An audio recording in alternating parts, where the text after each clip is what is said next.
Malam itu, aku baru saja selesai mengerjakan tugas di rumah teman. Jam sudah menunjukkan jam 11 lewat 45 menit malam. Ketika aku berpamitan, jalanan sudah sepi.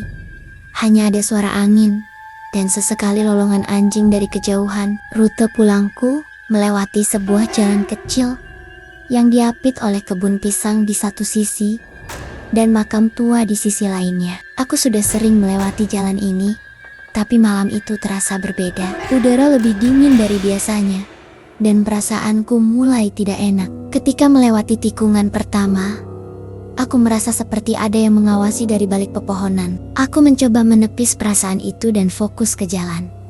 Namun, tiba-tiba, motor yang aku kendarai mati mendadak. Aku tersentak. Motor ini tidak pernah bermasalah sebelumnya. Aku mencoba menstarter ulang, tapi mesinnya tidak mau menyala. Aku menoleh ke sekitar, berharap ada rumah atau orang yang bisa dimintai bantuan, tapi jalanan begitu sunyi. Di saat aku mulai panik, sesuatu menarik perhatianku. Dari arah makam, terdengar suara gemerisik. Awalnya pelan, seperti hembusan angin yang menggerakkan dedaunan, tapi lama-lama, suara itu terdengar aneh, seperti sesuatu yang bergerak perlahan di antara nisan. Jantungku mulai berdetak lebih cepat. Aku berusaha menyalakan motor lagi, tetapi tidak berhasil. Tiba-tiba, udara di sekelilingku terasa lebih dingin. Sanggadenggen. Aku mencoba menenangkan diri dan membaca doa dalam hati. Namun, sebelum aku bisa menyelesaikannya, bau busuk mulai tercium. Bau anyir, seperti bangkai yang sudah membusuk selama berhari-hari. Aku menutup hidung, tetapi bau itu semakin kuat. Aku merasa mual. Lalu, aku melihatnya. Sosok itu berdiri di pinggir jalan, tepat di depan gerbang makam pocong. Tubuhnya terbungkus kain kafan yang kotor, dipenuhi tanah dan noda kehitaman. Matanya cekung hitam, wajahnya pucat, dengan bibir membiru. Aku ingin berlari, ingin berteriak, tapi tubuhku terasa kaku. Aku hanya bisa menatap makhluk itu dengan jantung berdetak kencang. Saat itu, aku masih berharap mungkin itu hanya ilusi. Mungkin mataku lelah dan hanya salah lihat. Namun harapanku hancur ketika sosok itu bergerak. Bukan melompat, bukan berjalan, tetapi melayang perlahan ke arahku. Kain kafannya bergesek dengan tanah, mengeluarkan suara seret yang membuat bulu kuduku berdiri. Aku memejamkan mata, berharap ini hanya mimpi buruk yang bisa segera berlalu.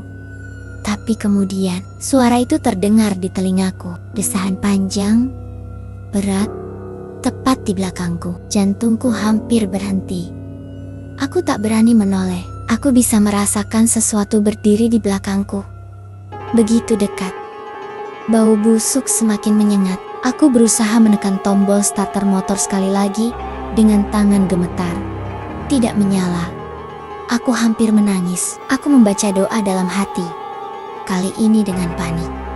Aku terus mencoba hingga akhirnya, dan saat aku kembali menghadap ke depan, pocong itu sudah tepat di hadapanku.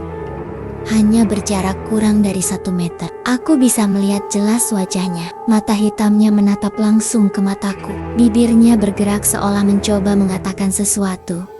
Tetapi yang keluar hanya suara geraman pelan. Saat itu, aku berpikir bahwa aku akan mati di tempat. Namun tiba-tiba, motor menyala sendiri. Motor melaju kencang, tetapi aku bisa merasakan sesuatu yang mengikuti. Aku melirik ke kaca spion. Pocong itu masih di belakangku, bukan melompat, bukan berjalan, tetapi melayang cepat, seolah mengejarku dengan kecepatan yang sama. Aku hanya fokus untuk keluar dari jalan ini secepat mungkin. Jalanan terasa semakin panjang, seperti tak berujung. Keringat dingin membasahi tubuhku, dan aku berdoa dalam hati agar bisa segera sampai rumah. Akhirnya, aku melihat perempatan besar di depan. Aku langsung membelokkan motor tanpa menoleh ke belakang. Kosong, tidak ada apa-apa. Aku tak tahu kemana pocong itu pergi. Aku hanya bersyukur bisa selamat. Ketika aku sampai di rumah, Ibu melihatku dengan wajah khawatir. "Kamu kenapa? Mukamu pucat sekali," katanya. Aku tidak langsung menjawab. Aku masih mencoba menenangkan diri. Setelah beberapa saat, aku hanya menggeleng pelan dan masuk ke kamar. Namun sebelum aku menutup pintu, aku mendengar ibu bergumam pelan, seolah berbicara sendiri. "Mungkin sama seperti bapakmu dulu. Dia juga pernah melihat pocong di jalan itu." Aku membeku. Malam itu, aku tidak bisa tidur. Setiap kali aku menutup mata, aku bisa melihat kembali wajah pucat dengan mata hitam pekat itu menatapku dalam kegelapan. Dan sejak kejadian itu, aku tidak pernah berani melewati jalan itu lagi.